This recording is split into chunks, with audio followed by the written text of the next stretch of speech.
안녕하세요. 참으로 어리석은 가족들을 두었던 서울 사는 한주희라고 합니다. 가만히 있으면 중간이나 간다는 말이 있죠.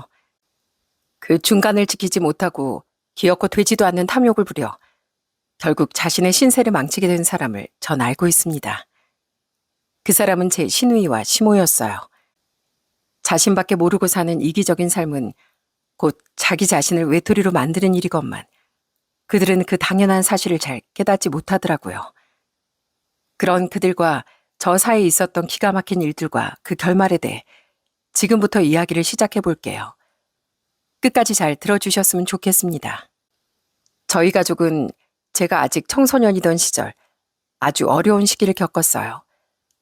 저희 집은 원래 아빠는 샐러리맨이고 엄만 주부였던 평범한 가정이었습니다. 부모님은 금술이 좋으셨고 언니와 저 남동생 또한 남매끼리 사이가 꽤 돈독한 편이었죠. 외벌이의 자식이 셋이라 형편이 좀 빠듯한 편이었지만 그래도 저희 집은 항상 화목했습니다. 그런데 제가 12살 때 아빠가 암에 걸리시며 저희 집은 휘청거리기 시작했습니다. 암보험인가 뭔가 병철이네 재수씨가 자기한테 보험 하나 들라고 할 때 그냥 들어둘걸. 그때 무슨 생돈을 날강도처럼 빼앗아 가려는 회사가 다 있나 싶어 바로 거절했었는데 내가 암에 걸릴 줄 누가 알았겠어? 정말 미안해 여보. 당시 아빤 아빠 친구 아내분의 암보험 권유를 거절했던 일을 두고두고 후회하셨어요. 그때 당시만 해도 보험을, 특히 암보험 같은 건 사기나 다름없다고 믿는 사람들이 꽤 있었거든요. 아빠도 엄마도 그런 생각을 가지고 암보험을 들 생각도 안 하셨던 거죠. 아빠의 암투병으로 인해 집안의 돈은 빠르게 바닥나기 시작했습니다. 그땐 지금에 비해 소득 대비 치료비가 더 비쌌고 비급여 항목도 많았으니까요. 엄만 아빠의 치료비를 위해 급하게 식당 일을 구하셨지만 그런 엄마의 벌이로도 아빠의 치료비를 전부 감당하지 못했습니다.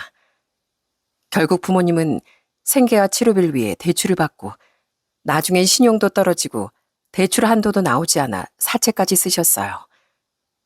그리고 그 많은 빚을 갚기 위해 집을 팔고 저희 가족은 단칸방으로 내몰려야 했죠. 아마 그렇게 끈끈했던 가족애가 아니었다면 저희 가족은 그 힘든 시절을 버텨내지 못했을 겁니다. 그래도 3년이 넘는 투병 끝에 아빠의 건강은 점점 호전되기 시작했어요.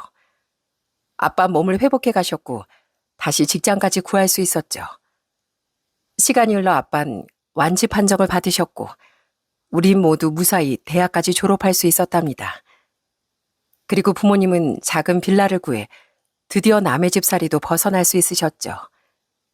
한편 전 간호대를 졸업한 후 한 대학병원의 간호사가 됐습니다. 직장인이 된 제가 가장 먼저 한 일은 바로 암보험을 든든하게 가입한 거였어요. 아빠 일이 트라우마가 되어 실비보험만큼 암보험을 중요시하게 된 거죠. 게다가 전 가족력까지 있었으니 더더욱 미리 조심하자 싶더라고요. 자기야, 우리 이번에 여행 가기로 한 거 우선 자기 카드로 할부로 긁고 내가 2달에 걸쳐 내 몫을 자기한테 주면 안 될까? 내가 생활비가 좀 빠듯해서. 뭐? 돈도 없으면서 무슨 여행을 가자고 했어. 할부는 결국 빚이야. 난 그렇게 형편에 안 맞는 지출하기 싫어. 또 하나, 전 신용에도 정말 신경을 썼습니다. 자갈 마련에 집이 안정된 뒤에도 전 돈을 많이 아끼고 카드 사용도 신중하게 했어요. 그리고 큰돈이 나갈 때면 모아둔 현금을 쓰거나 다음 달에 충당할 수 있는 정도면 무조건 카드를 일시불로 긁었죠. 부모님이 신용으로 고생하시는 걸 봤기 때문에 신용도 또한 엄청 중요시하게 된 겁니다. 그래서 나중에 30대에 들어선 카드 한도도 넉넉하게 3,800만 원까지 늘려놓았어요. 이랬던 저였기에 무분별한 지출을 하는 사람이면 아무리 남자친구여도 믿음이 가지 않아 일찌감치 관계를 정리하기도 했죠. 그렇게 알뜰살뜰 돈을 모으며 살던 전 나이 30대 초반에 결혼했습니다.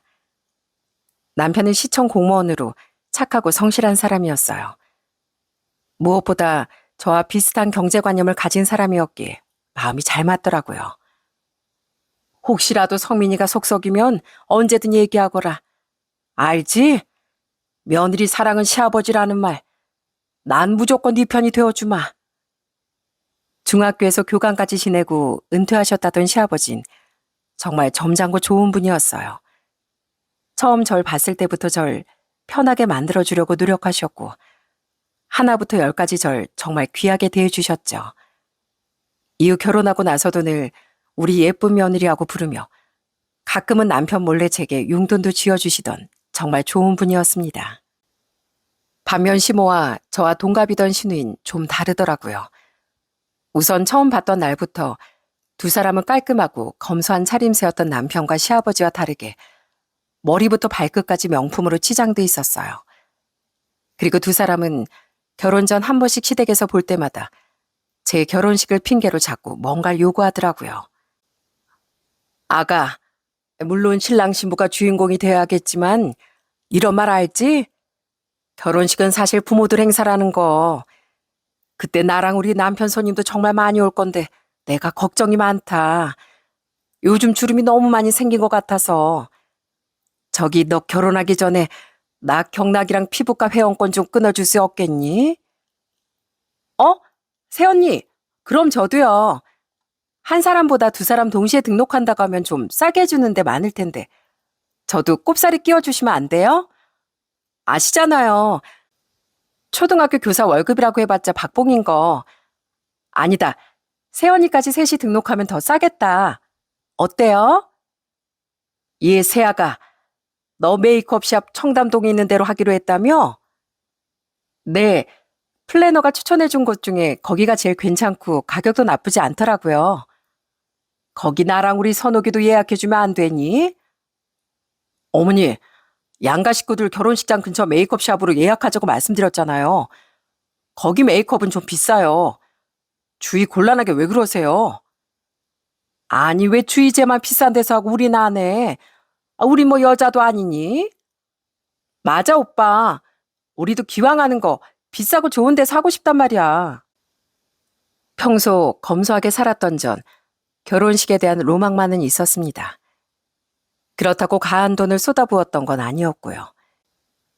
집에서 저렴한 팩을 사다가 매일 관리를 해주고 웨딩드레스와 메이크업, 스튜디오 웨딩 촬영에 딱 남들만큼은 돈을 투자한 정도였죠. 그것도 평소 아끼는 게 습관이었던 제겐 엄청난 결심이 필요했고요. 그런데 두 사람은 전 비싸서 꿈도 못 꿨던 피부과와 경락 회원권을 요구하고 신부인 저와 똑같은 화장을 받고 싶어 하더라고요. 당연히 회원권 이야기는 딱 잘라 거절했고 메이크업샵 문제는 시아버지가 나서서 해결해 주셨어요. 아가, 정말 미안한데 거기가 예약이 된다고 하면 그 둘 것도 그냥 예약 좀 해주려무나. 내가 그 돈은 내마. 내가 평생 겪어와서 아는데 저둘 아마 네 결혼식 당일까지도 그거 가지고 너랑 성민이를 아주 들들 볶을 게다. 좋은 날이니 그냥 내가 지갑을 여마. 당신, 선옥이 너. 내가 애들 결혼할 때 부정 탈까봐 이렇게 좋게 좋게 해결하는 거니까 애들한테 더는 아무것도 요구하지 마. 알았어? 욕심 많은 여자들 같으니라고. 그와 동시에 시아버진 두 사람을 보며 혀를 차셨습니다. 남편은 괜히 저희 집에 미안해하며 저희 엄마 언니도 같은 샵을 예약해주고 싶어 했는데요. 엄마 언니는 펄쩍 뛰며 바로 거절하더라고요. 우린 집에서 해도 된다는 거 주희가 우겨서 그나마 거기로 예약해달라고 한 거야. 그 돈도 다 우리가 도로 돌려주려고 하고 있는데 무슨 그런 비싼 데서 화장을 받으래. 우린 신경 쓰지 말게. 괜찮네. 그 돈 한 푼이라도 더 아껴서 둘이 어디 놀러라도 다녀와. 나 결혼할 때도 주희한테 그런 좋은 메이크업 못 시켜줬어요. 부담스러우니까 그런 말 말아요, 제부. 그렇게 어찌저찌 결혼식은 무사히 끝났습니다. 결혼식 전에 남편이 해준 이야기인데요. 시누이와 시모는 원래부터 철이었고 이기적이라 시아버지와 남편과 많이 대립을 했었다고 하더라고요. 아버지는 어머니랑 이혼까지 하려고도 하셨어. 아버지가 아직 평교에 사셨을 땐 촌지 같은 것도 있었거든. 아버진 당연히 그런 걸 제일 싫어하셨는데 몇몇 학부모가 집까지 찾아와서 어머니께 촌지를 전해주고 아버지한테 자기 자식에 대한 얘기를 잘해달라고 했었나 봐. 어머니도 좋다고 그걸 받으셨는데 당연히 난리가 났지. 결국 돈을 돌려주면서 일은 잘 해결되긴 했는데 그때 아버지 엄청 분노하셨어. 시모와 시아버진 중매 결혼을 했는데 남편이 어릴 때부터 두 분은 수도 없이 다투셨다더군요. 점잖고 올고 드셨던 시아버지와 이기적이고 욕심이 많았던 시모 사이에서 갈등이 끊임없이 일어났던 겁니다. 한 번은 어머니가 동네 아주머니들이랑 들던 개모임에서 개주가 되었을 때 개돈을 다 잃어버렸다고 거짓말한 적이 있었거든.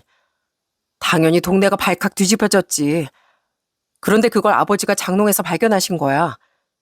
알고 봤더니 어머니가 돈을 내놓기 싫어서 그런 엄청난 거짓말 하셨던 거지. 어머닌 자기 몰랐다. 그게 왜 거기에 있었는지 모르겠다고 발뺌하셨는데 그게 말이 돼? 결국 어머닌 그 개모임에서 쫓겨나고 우리 가족은 한동안 동네에서 고개도 못 들고 다니다 이사까지 했었어. 그나마 신고 안 당한 게 다행이었지 뭐. 탐욕스러웠던 시모는 늘 남의 것에 눈독을 들였었다더군요. 동네 개돈을 떼어 먹으려고도 하고 시아버지 몰래 촌지를 받아먹으려고도 했다네요. 또 시모는 나중에 맞벌이를 시작했는데 자신의 벌인 하나도 안 내어놓고 여전히 시아버지의 벌이로만 생활비를 전부 썼다고 합니다. 자신이 벌어온 돈으론 혼자 사치하느라 바빴던 거죠. 게다가 그 직장마저도 하도 농땡이를 피우고 게으름을 피다 몇 년 못 가 잘리고 말았다네요. 아버진 우리 어머니 같은 사람을 제일 싫어하는 분인데 그런 사람이 아내였으니 얼마나 힘드셨겠어. 그래서 나도 어머니를 좋아하기가 힘들었어. 근데 아버지는 옛날 분이셔서 그런지 체면을 너무 중시하는 분이었던 거야. 그래서 어머니랑 차마 이혼도 못하시고 그냥 내가 전생에 나를 팔아먹었나 보다 하면서 사셨대. 그래서 나랑 선옥이가 성인이 되고 나서부턴 어머니께 딱 정해진 생활비만 주고 계시고 그걸로 또 어머니는 엄청 불만을 품고 살고 계시지만 솔직히 생각했던 것보다 더 엄청났던 시모의 실체 입이 다물어지질 않더라고요. 그래도 시모와 사는 건 아니었으니 전 남편을 보고 그냥 결혼했던 거죠.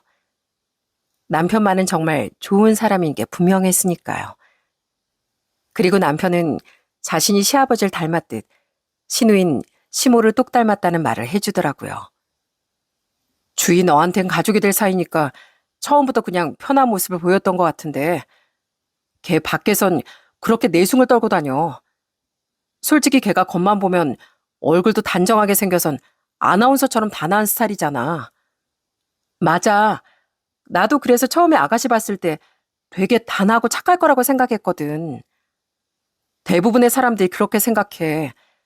게다가 밖에서 내숭을 떨고 다니니까 걔를 잘 모르는 사람들은 걔를 최고의 신부감, 며느리감이라고 엄지를 치켜 세운다니까. 근데 알고 보면 이기적이고 자기밖에 모르는 애인 거 알고 걔 주위 친구들도 엄청 많이 떠나갔어. 얘기를 대충 들어보니 친구가 없을 만하더군요. 시누인 친구들의 결혼식장에 가선 5만 원을 내고 남자친구까지 데려가 식사를 하고 오기도 하고 친구들에게 얻어먹을 줄만 알지 밥을 제대로 산 적도 없다고 합니다. 게다가 시기 질투도 심하고 이간질도 좋아해 주위엔 가식으로 쌓은 인맥만 몇몇이 남았다고 하더라고요. 그나마 다행인 건 걔가 학교에선 그래도 가식의 탈을 쓰고 선생 노릇을 잘하고 있다는 거야. 애들한테 인기도 많고 학부모들도 학교 선생님들도 다 좋아한대. 기가 막히긴 하지만 그래도 애들을 위해서 나쁠 건 없지 뭐. 그렇게 전 결혼 전부터 시모와 신우에 대해 어느 정도 각오를 했었어요. 하지만 각오를 했다고 해도 그들로 인해 느껴지던 부끄러움이나 불쾌함은 어쩔 수가 없더라고요. 전 시모와 외식하길 정말 싫어했는데요. 그건 시모가 때때로 식당에서 진상을 부렸기 때문입니다. 얘들아, 오늘 너희가 사기로 한 밥값 내가 아껴주마. 그러니까 대신 그 돈 나한테 줘. 네? 그게 무슨... 있어봐. 어머, 이게 뭐야? 왜 머리카락이 여기... 여기요. 여기 좀 보세요. 한 번은 저희가 식사 대접을 하기로 한 날 시모가 대뜸 밥값을 아껴주겠다고 하더라고요. 그리곤 자신의 머리카락을 세 가닥이나 뽑은 뒤 음식에 넣고 직원을 부르는 겁니다. 진짜 기절하는 줄 알았어요. 시몬은 자작극으로 진상을 부리며 밥값을 못 내겠다고 난동을 피우더라고요. 심지어 시누이도 좋다고 그걸 거들더라고요.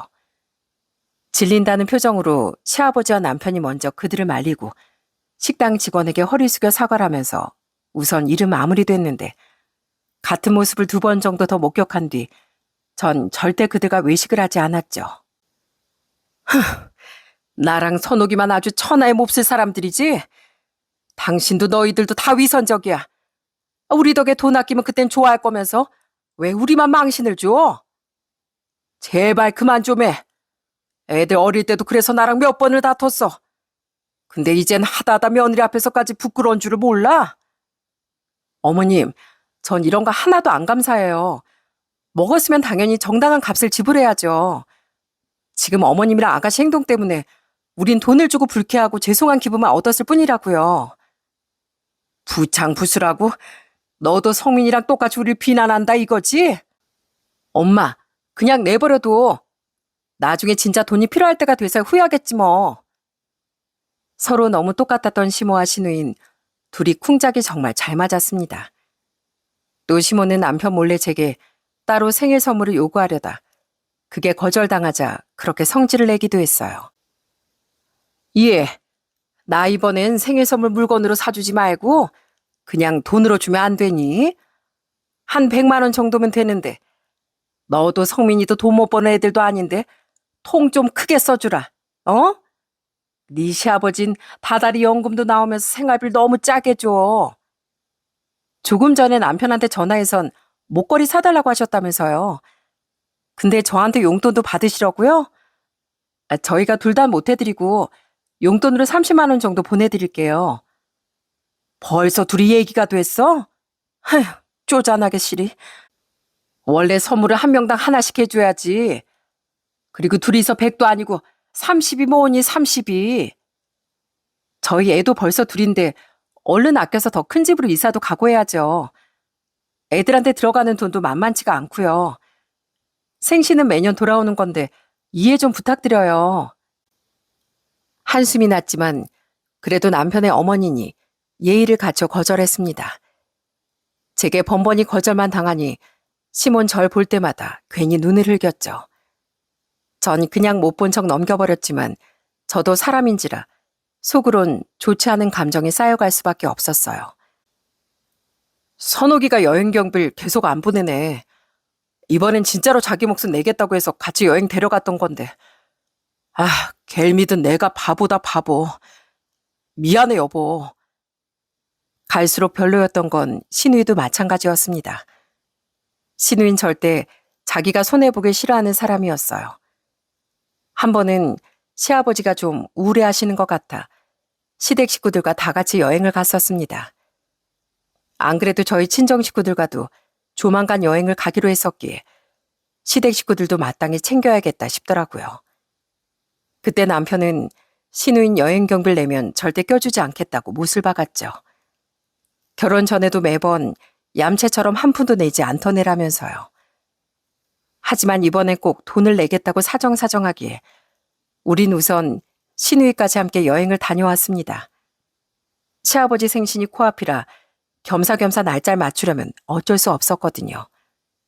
그런데 시누인 가서 먹는 것도 술도 제일 많이 먹던 사람이 무조건 숙소도 5성급 호텔로만 예약해야 된다던 사람이 계속 돈을 안 보내는 겁니다. 미안해 오빠. 죄송해요 새언니. 사실 제가 지난달에 명품 가방 하나 할부로 질렀는데 그걸 깜빡했지 뭐예요.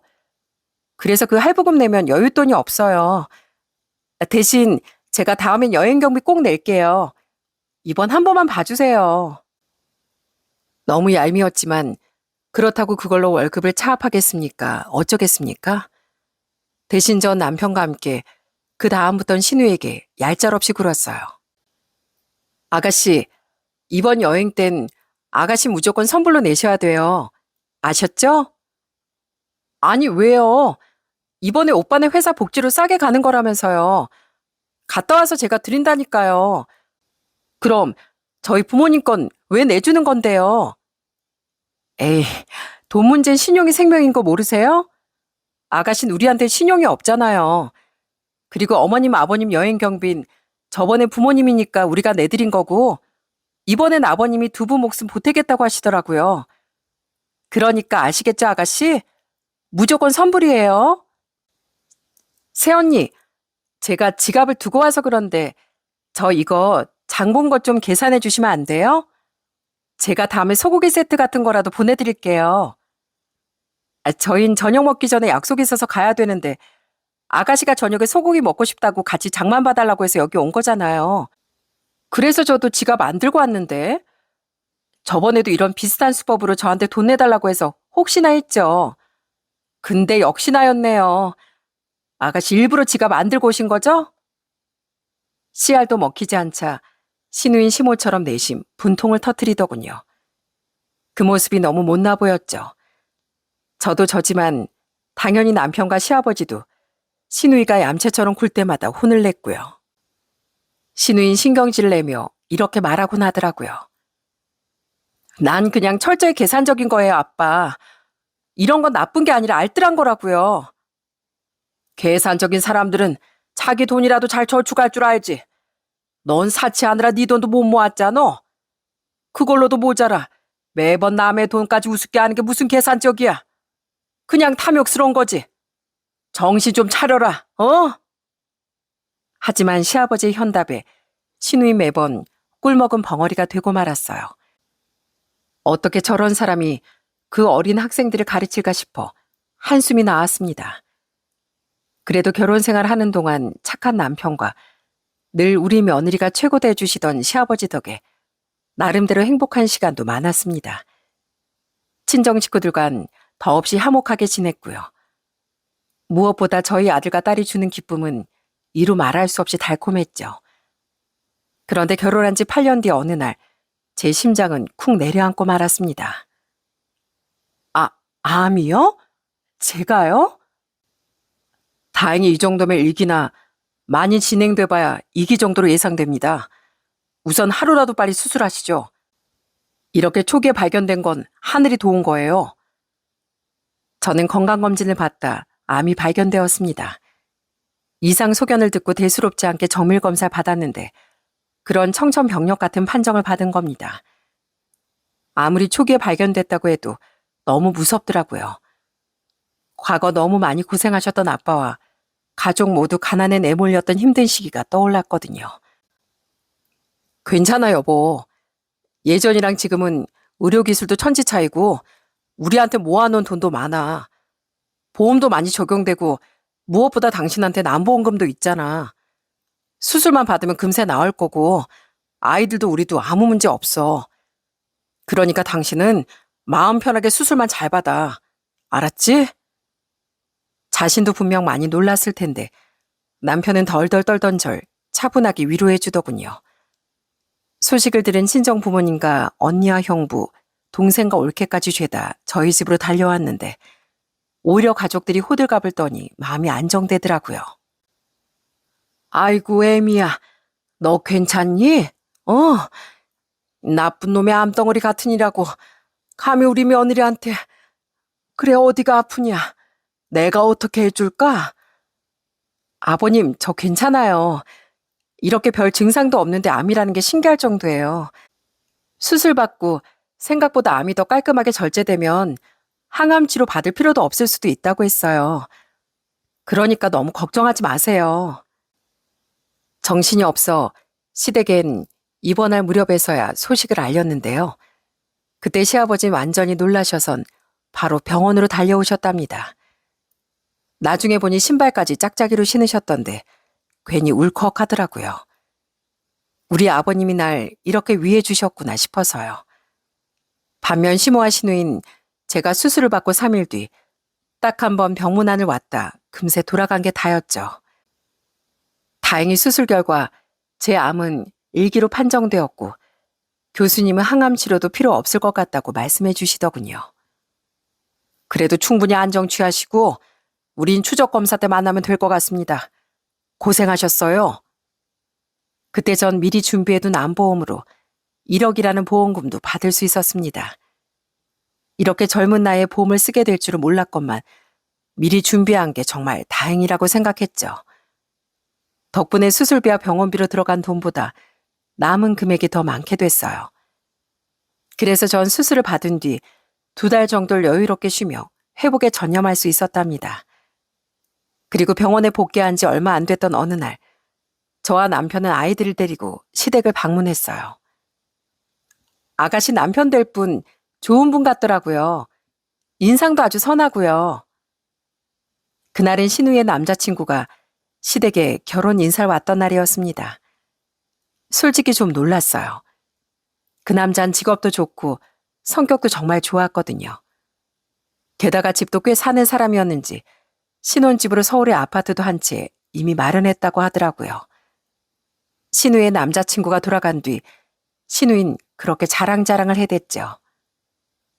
제 남자친구가 절 얼마나 좋아하는지 몰라요, 새언니. 저처럼 단하고 우아한 여잔 처음이라나? 완전 순진한 사람이라 진짜 제 말이라면 껌뻑 죽는 사람이에요. 집도 34평짜리로 준비되어 있다고 저한텐 혼수만 채우라고 하더라고요. 아, 솔직히 돈 아까워서 혼수도 남자친구가 해줬으면 좋겠는데 그렇게 말하면 너무 양심 없어 보일까봐 차마 말을 못했어요. 신우의 말본세를 보니 그 남자친구가 불쌍해지더군요. 그 비싼 브랜드 아파트도 이미 준비해뒀다는데 고작 혼수 채우기가 아깝다니요. 우리가 알기로 그래도 신우이가 모아놓은 돈이 3천만 원은 되는 걸로 알고 있는데 참 이기적이라고 생각했죠. 그래도 아내 간다는 것도 아니었기에 더는 말을 보태지 않았습니다. 하지만 시아버진 그런 신우이를 한심하게 타이르며 주제를 돌리셨어요. 제발 사람 좀 되거라. 내가 예비 사위한테 미안해서 널 시집 보내겠니? 네 새언니 반의 반만큼이라도 사람이 되어봐라. 그건 그렇고 애미야. 내가 전엔 경황이 없어서 못 챙겼는데 너 병원비 얼마 나왔니? 그거 내가 보내주마. 일도 쉬느라 벌이도 줄었을 텐데 부담이 클 거 아니냐? 아니다. 내가 너한테 물어봤자 네가 말을 해주겠니? 얘 성민아, 병원비 얼마나 들었어? 네가 말해봐라. 전 뭐 물어보시면 말아줄 하셨어요? 아이, 그리고 아버지 저희 괜찮아요. 집사람 앞으로 안보험금이 좀 나왔거든요. 그래? 얼마나? 1억 정도요. 그때 남편도 저도 대수롭지 않게 생각했는데 갑자기 신우이가 옆에서 두 눈을 반짝이더니 아주 열이 뻗치는 말을 하더라고요. 우와, 1억이요? 짱이다. 아, 나도 암이나 한번 걸려볼걸. 야, 백선호, 넌 그게 할 말이야? 어디 뚫린 입이라고. 당장 네 새언니한테 사과해. 애들 엄마가 얼마나 고생을 했는데. 아, 왜 때려? 아가씨, 아무리 철이 없다고 해도 할 말이 있고 안 될 말이 있죠. 밖에서 그런 말 했다가 나같이 큰일 날지도 몰라요.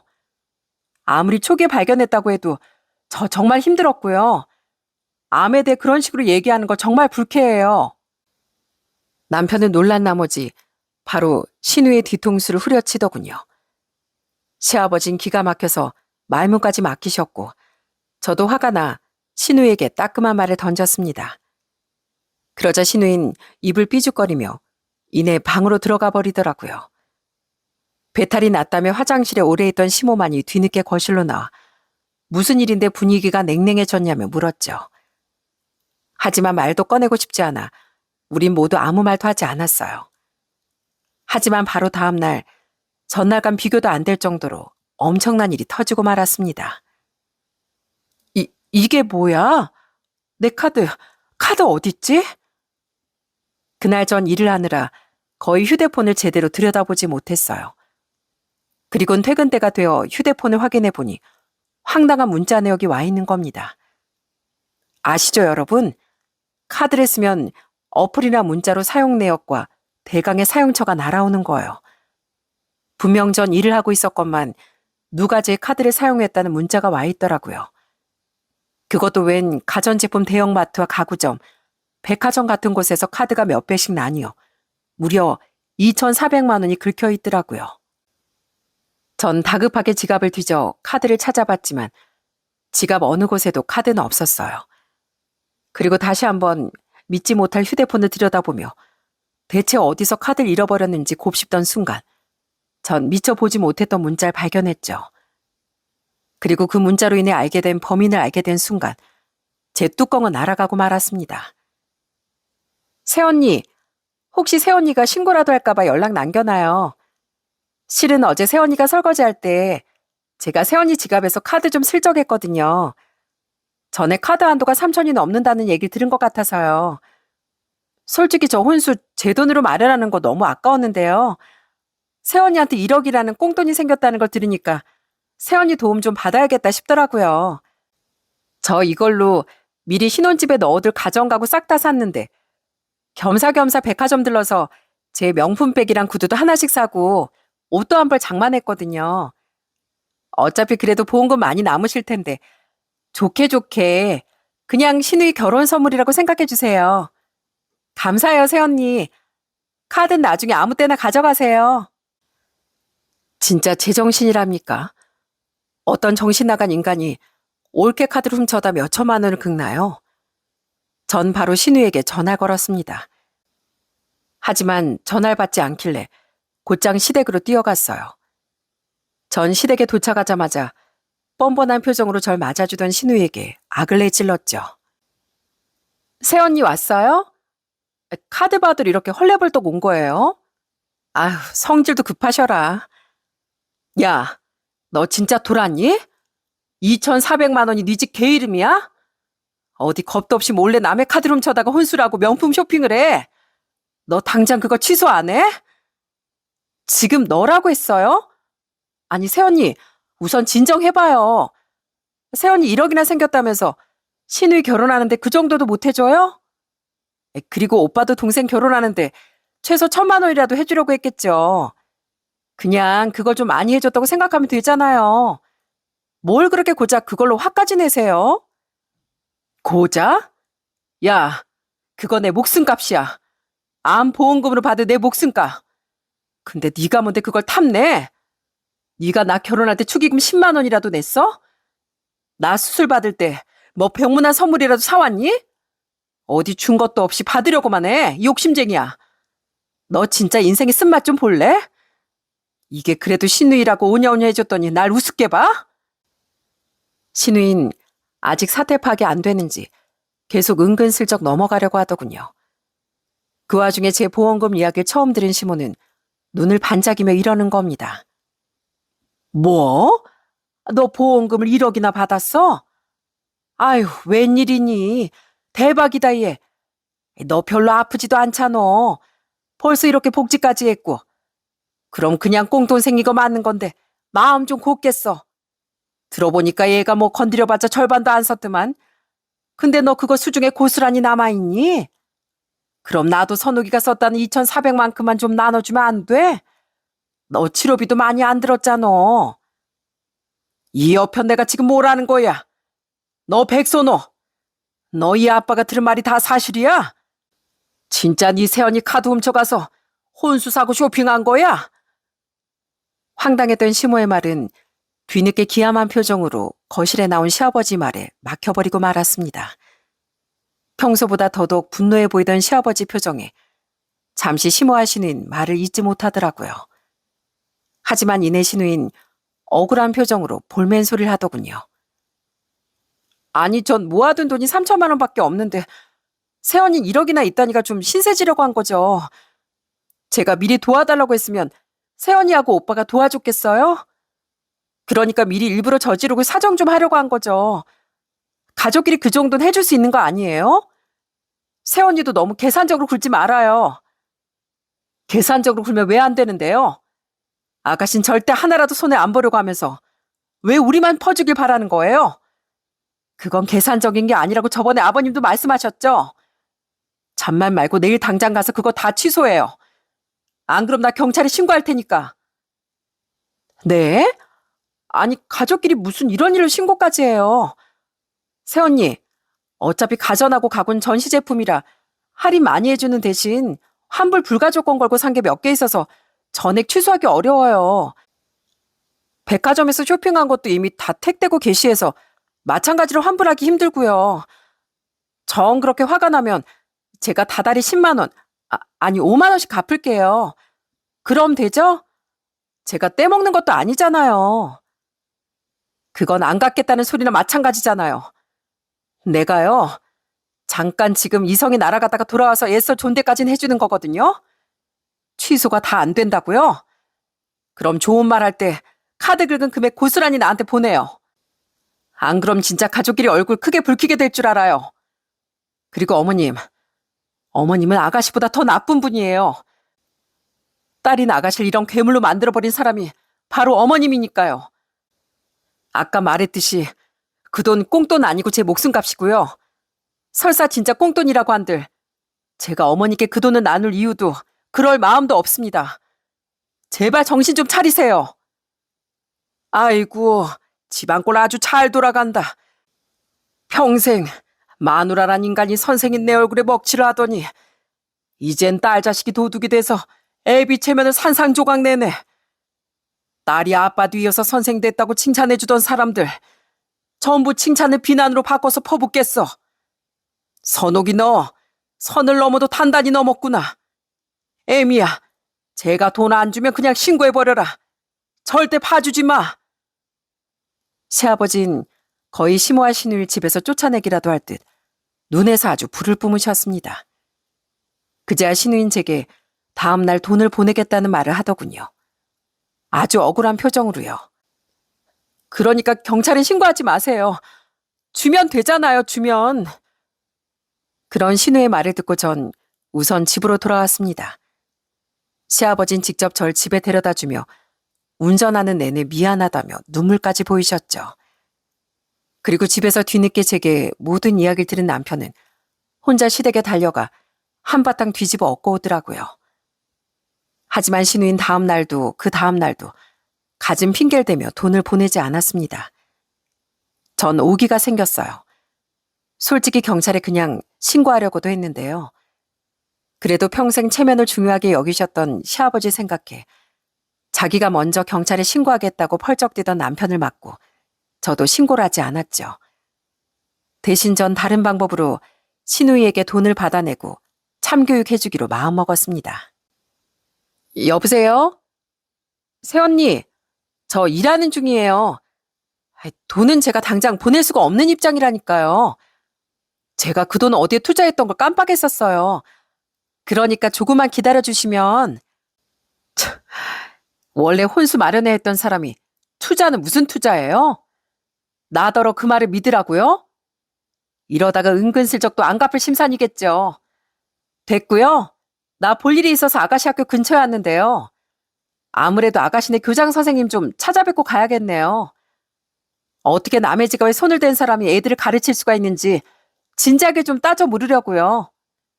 이건 엄연히 절도인 거 알죠? 절도범이 애들을 가르쳐서야 되겠어요? 네? 아니, 제가 안 주겠다는 게 아니잖아요. 우리 교장 선생님 언니가 왜 만나요? 우선 제가 나갈게요, 제가. 새언니 지금 어딘데요?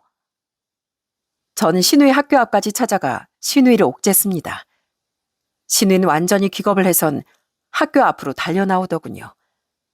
저는 막 교문을 들어서고 있었는데 신우인 힘으로 절 끌어내지 못하자 제 앞에 무릎까지 꿇고 싹싹 빌더라고요. 새언니, 제발요. 여긴 제 일터잖아요. 저 그 투자 얘기 거짓말 아니에요. 제가 어떻게든 빨리 마련해서 갚을게요. 네?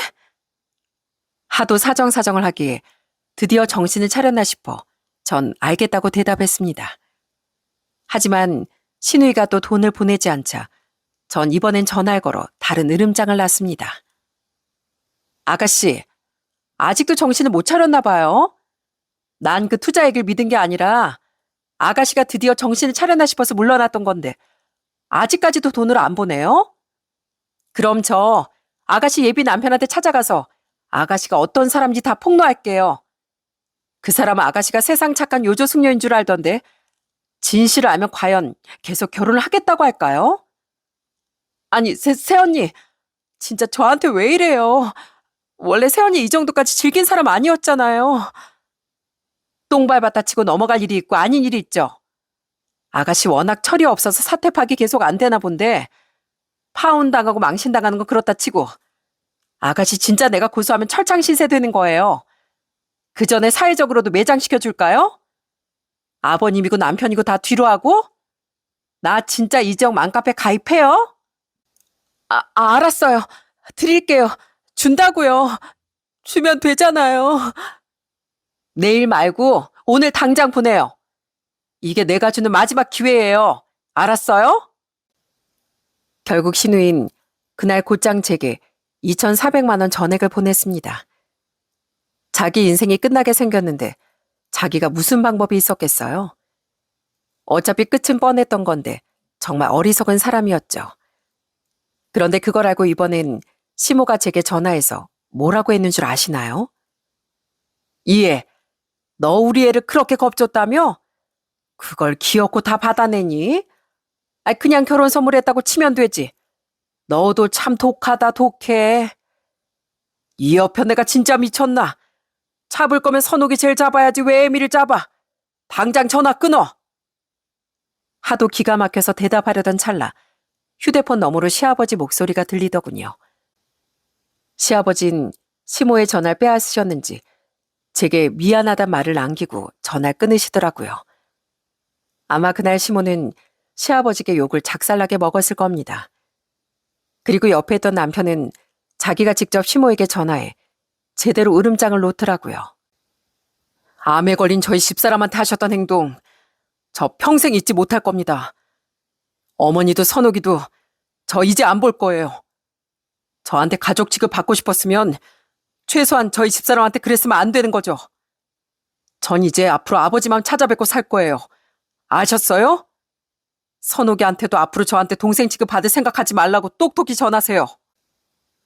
그렇게 제가 신우에게 돈을 돌려받고 남편이 시모와 신우에게 절연 선언을 하는 것으로 소동은 마무리됐습니다. 그나마 신우인 평소 제게 너무 잘해주셨던 시아버지 덕에 전과자가 되고 사회적으로 매장당하는 일만은 면했던 거죠. 그리고 신우의 결혼은 결국 무산됐습니다. 정말 대박이었던 게 시아버지가 직접 신우의 남자친구를 불러 신우이가 제 카드를 훔쳐갔던 일을 이야기해 주셨다고 해요. 내가 차마 그 총각한테 미안해서 가만히 못 있겠더라고. 그래서 불러서 솔직히 말했지. 우리 딸 이런 앤데 결혼 다시 한번 잘 생각해 보라고. 그 총각도 생각 있는 사람이었으니 파혼을 결정한 거야. 그 일로 선옥이게 울고불고 나한테 아주 난리를 치더구나. 네 시애미도 당신이 아빠냐면서 화를 내는데 아주 지긋지긋해서 소리를 빽 질렀다. 문제 많은 내 자식 치워버리자고 남의 집 귀한 아들 인생 망치는 것도 못할 일이었고 더는 네 시애미하고도 못 살겠다고. 시아버진 체면이고 뭐고 더는 시모와 못 살겠다는 폭탄 발언을 하셨다더군요. 화들짝 놀란 시모는 그제야 시아버지께 싹싹 빌었다는데 시아버진 이미 마음을 굳히셨다고 하더라고요. 체면 차리다. 내 인생도 모자라. 성민이랑 애미 네 인생까지 피곤하게 만든 거 아니냐. 이제라도 다 바로잡아야지. 그런데 웃긴 게 뭔지 아십니까? 당장 집에서 쫓겨나게 생겼던 시모와 신우인 저희 집 앞까지 쫓아 모든 원망을 저에게 돌렸다는 거예요. 내가 파혼당한 건 다 세연이 때문이에요.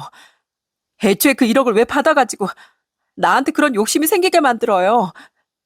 오빠가 그때 1억 얘기를 안 했으면 내가 세연이 카드 훔칠 일도 없었을 거 아니야. 그럼 나 파혼도 안 당했을 거고 아빠가 나랑 엄마더러 나가라고 하는 일도 없었을 거야. 선옥이 말이 맞아.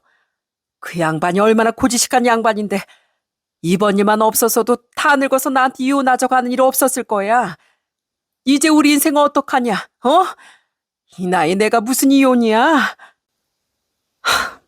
아직도 두 사람 다 정신 못 차렸네요. 야, 백선호. 이 자기밖에 모르는 기집애야.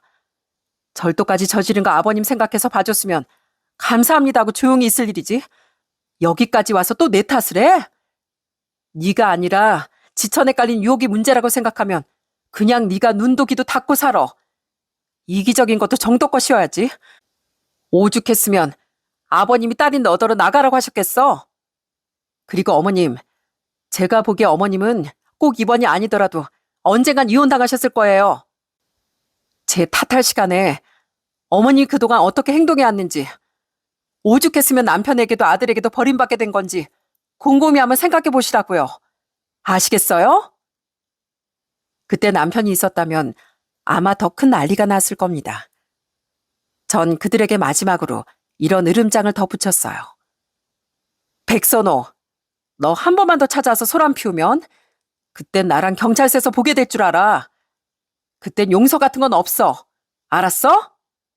어머님, 이제 유일하게 어머님 곁에 남은 가족인 아가씨마저 감옥 보내서 사라지게 하고 싶지 않으면 어머님도 이런 일 앞으로 없게 하시길 바래요. 그렇게 지금은 시간이 3년 정도가 지났습니다. 시아버진 끝내 시모와 이혼을 하셨고 시모는 시누이와 작은 집을 구해 둘이 나가 살게 됐어요. 아직 새로운 짝을 만나지 못한 시누인 파혼 사건으로 인해 삐져선 시아버지를 찾아뵙지도 않고 있는데 시아버진 뭐 아쉬울 거 없다고 말씀하시더군요. 와봤자 걔가 돈 얘기밖에 더 하겠니. 대체 언제 철이 들런지 원. 오히려 시모는 가끔 시아버지께 연락해 외롭다, 선옥이 그것은 이기적이어서 자긴 챙기지도 않는다며 미련을 보이고 있다고 합니다. 시아버진 그나마 남은 정으로 그 하소연은 들어주시되 다 들은 뒤엔 아무 말 없이 전화를 끊으신다네요. 저와 남편은 아이들을 데리고 시아버지만 찾아뵈며 아주 잘 지내고 있습니다. 친정 부모님은 혼자가 된 시아버지가 걱정되셨는지 한 번은 시아버지를 저녁 식사에 초대하셨어요. 그 뒤론 비슷한 연배인 세 분이 가끔 만나 식사를 하시곤 하는데 정말 보기 좋더라고요. 끊임없는 욕심만 부리던 시누이와 시모의 곁엔 이렇게 결국 아무도 남지 않았습니다. 어쨌든 남편간 혈연이기에 평생 그들을 보지 않고 살 수는 없을 것 같습니다. 하지만 웬만하면 그들과 마주치는 일 없이 전 저희 남편과 아이들, 시아버지와 친정 식구들만 소중히 챙기며 앞으로 살아가려고 합니다. 제가 완치 판정을 받을 날도 그리 멀지 않았는데 부디 지금껏 건강을 유지하고 계신 저희 친정아빠처럼 저도 오래도록 건강 또한 지켜가고 싶네요. 여러분, 내 것이 소중하면 남의 것도 똑같이 소중하다는 당연한 사실을 왜 이렇게 모르는 사람들이 많은지 모르겠습니다. 당장 5만 원짜리 지폐 2장만 잃어버렸다고 생각해도 모두 속이 쓰리시지 않나요? 그 쓰라림을 잘 알기에 누군가 돈을 잃거나 손해를 봤다고 하면 공감하며 안타까워하지 않습니까? 그런데 제 시누이와 시모 같은 사람들은 바로 그런 공감 능력이 부족한 것 같네요. 어디서 듣기로 타인에 대한 공감과 배려의 능력은 그 사람의 지적 수준과 비례한다고 하더라고요. 진심으로 타인을 이해할 수는 없어도 사람은 학습을 통해 사회성을 기르고 마땅한 사람됨을 깨우칠 수 있다고 하네요. 이러한 논리를 바탕으로 말씀드리자면 내 것은 내 것, 네 것도 내 것이라는 이상한 가치관을 가진 사람들은 그런 자신의 이기심을 표출하는 순간 자신의 낮은 수준을 적나라하게 드러내는 거라고 생각합니다. 간혹 그런 못난 욕심을 자신은 철저히 계산적인 사람이어서 그렇다는 말로 포장하려 들기도 하던데요. 계산이란 이치에 맞고 서로 간에 모자람이 없도록 공평하게 따지는 걸 뜻합니다. 그들은 결코 계산적이 아니라 그저 남의 것을 탐내는 이기적이고 탐욕스러운 사람들이에요. 그들의 셈법은 오롯이 자신의 이익만 추구할 뿐이니까요. 하지만 결국 그런 이들의 곁엔 사람들이 하나둘 떠나가고 결국은 아무도 남지 않게 되는 법이랍니다. 그러니 정말 삶을 행복으로 꽉 채우고 싶다면 어떻게 살아가야 하는 게 진정으로 현명한 방법인지 저희 시모도 시누이도 그리고 그들과 비슷한 다른 이들도 뒤늦게나마 잘 생각해 봤으면 좋겠습니다. 그럼 전 여기서 이만 사연을 마쳐볼게요.